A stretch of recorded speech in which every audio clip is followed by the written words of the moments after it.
A team at the University of Queensland's Brain Institute has developed a new technology to help patients diagnosed with Alzheimer's disease. Joining us live is Professor of Dementia Research, Jurgen Gotz. Really appreciate your time, thank you. I see you using ultrasound to help patients. Explain for us in layperson terms, how does it work?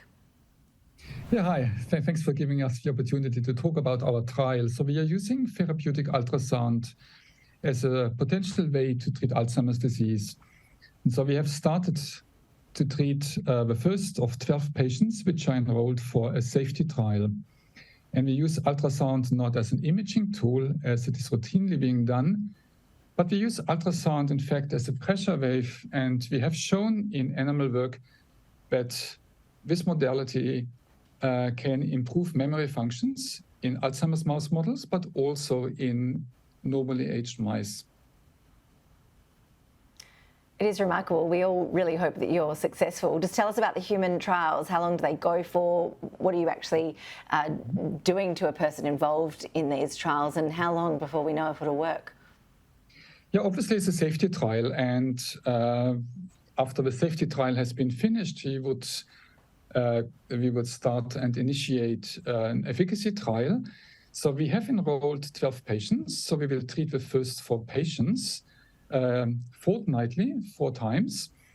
The first patient has undergone the first 4 treatments and looks healthy and well. The second patient will be enrolled, a third and a fourth. And we are treating a small brain area, the precuneus, approximately 30 cubic centimeters of the brain. And after that, we will treat a cohort of 8 patients where we will be treating a larger brain area, which encompasses approximately 100 cubic centimeters. And this whole safety trial will take approximately a year. During this trial, we will include a lot of safety measures. So we will do EEG recordings, but also MRI recordings. And obviously, the patients will undergo a neuropsychological testing. And we may see improvements in cognition, but all of this has been to be taken with a grain of salt, because this is a safety trial. And at the moment, we run these cognitive tests only to see whether the procedure is safe. But potentially, we can also read into this, it may potentially also show some efficacy. But this is something we will be doing in the next trial, which is being lined up for 2024. And so just to clarify, you do hope that this could actually not just stall decline, but it does have the potential, you think, to actually restore cognitive function? I think that's difficult to say, and it's also difficult to predict. Basically, what we are doing is a disease-modifying strategy.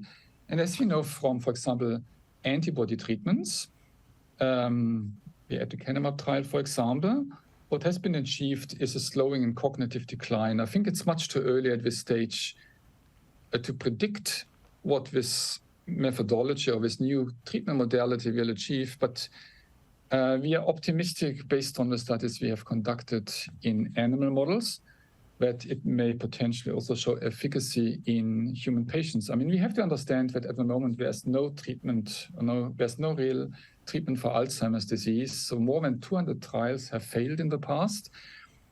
And I think there's more and more of a realization that in addition to pharmacological approaches, there's also a lot of merit in pursuing non-pharmacological approaches.